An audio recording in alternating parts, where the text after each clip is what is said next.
159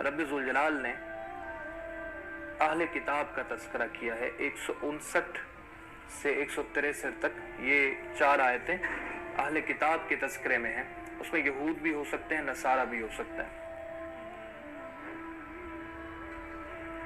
164 سے 167 تک 3 آیتوں میں اللہ تعالیٰ نے ان لوگوں کو یوں سمجھے کہ ڈرایا ہے یا ان کی مذمت بیان کی ہے کہ جو رب ذوالجلال کی عبادت سے اعراض کرتے ہیں, رب ذوالجلال کی عبادت سے منہ موڑتے ہیں.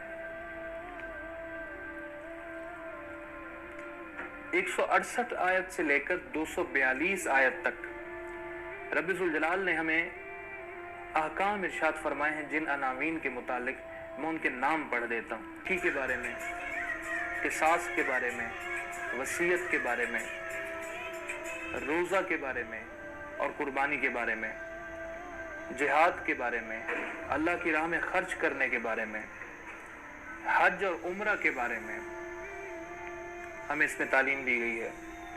پھر لوگوں کی فطرتوں کا ایک نقشہ ہمارے سامنے رکھا گیا انہی آیتوں کے دوران.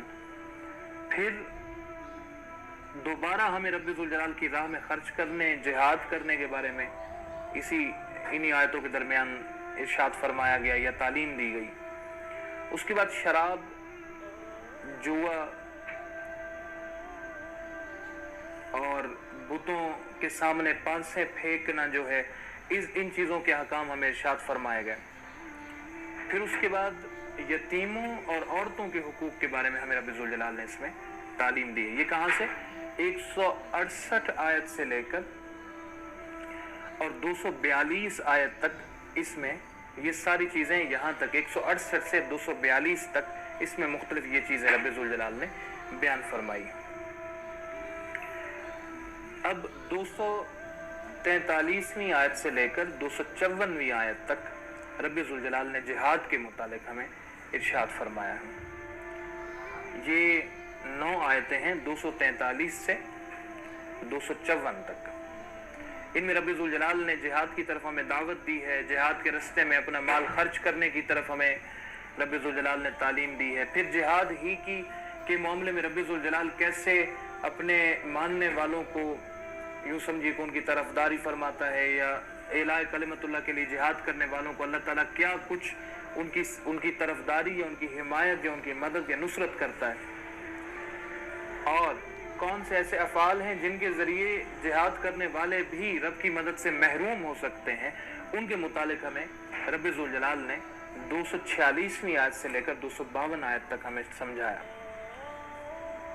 اور 253 سے 254 یعنی یہ جو ایک آیت ہے بیچ میں, اس میں اللہ تعالیٰ نے تاکیب ارشاد فرمائی ہے.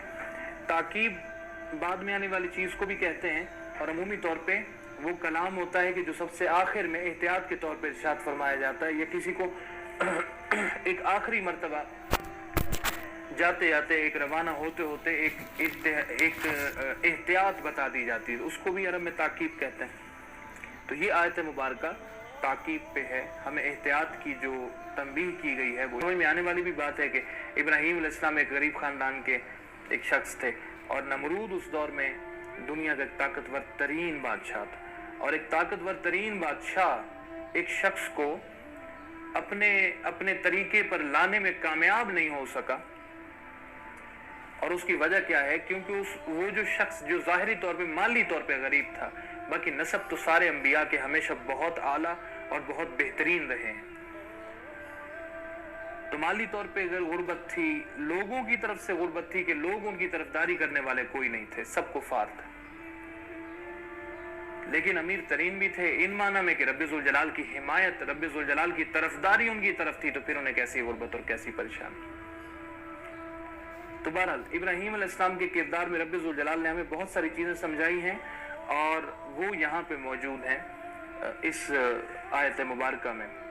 پھر 259 آیت میں رب ذوالجلال نے حضرت عزیر علیہ السلام کی طرف ہمیں اشارہ کر کے کچھ ان کی تعلیم کے بارے میں ارشاد فرمایا. اور پھر 260ویں آیت میں ابراہیم علیہ السلام کا وہ واقعہ بیان کیا جس میں آپ نے یہ سوال کیا کہ الہ العالمین تو مردوں کو کیسے زندہ کرتا ہے. تو اس کے متعلق جو تفصیل ہے وہ 260ویں آیت میں موجود ہے. 261 سے 283 آیت تک اللہ تعالیٰ نے ہمیں معاملات مالیہ کے بارے میں کچھ چیزیں ارشاد فرمائی ہیں. ہم نے مال کے بارے میں کیا کرنا ہے، ہماری مال کے بارے میں اسٹریٹجی کیا ہونی چاہیے، اور ایک مومن کا مال کے بارے میں کیا نظریہ ہوتا ہے، وہ ہمیں ان آیتوں میں بیان کیا. 261 آیت سے لے کر 283 آیت تک اس میں اللہ تعالیٰ کی بارگاہ میں خرچ کرنا، اپنے اولاد پہ خرچ کرنا، اپنے والدین اور اپنے گھر بار پہ خرچ کرنا، یہ چیزیں بھی بیان کی گئی ہیں. سود کی حرمت انہی آیتوں میں بیان کی گئی ہے، اور دین یعنی قرض دینے اور لینے کے بہت سارے امور کو انہی آیتوں میں بیان کیا گیا. تو یہ سورت بقرہ شریف کا ایک خلاصہ تھا جو میں نے آپ کے گوش گزار کر دیا. اللہ تعالیٰ ہمیں اس سورت میں موجود احکام، نواہی، نصیحت اور حکمت، ان چیزوں پر عمل کرنے کی توفیق عطا فرمائے. جاتے جاتے ایک قول بھی میں آپ کو عرض کر دوں. بزرگوں کا قول ہے کہ یہ وہ سورت ہے جس کے اندر 1000 حکم دیے رب ذوالجلال نے. 1000 چیزیں ایسی ہیں جس سے اس نے منع فرمایا، 1000 نصیحتیں فرمائیں اور 1000 حکمتیں ارشاد فرمائیں. تو اس لیے یہ سورت مبارکہ بہت عظیم، بہت رفیع الشان، بہت عظیم القدر سورت ہے. اللہ تعالی ہمیں اس کی قدر کرنے کی توفیق عطا فرمائے.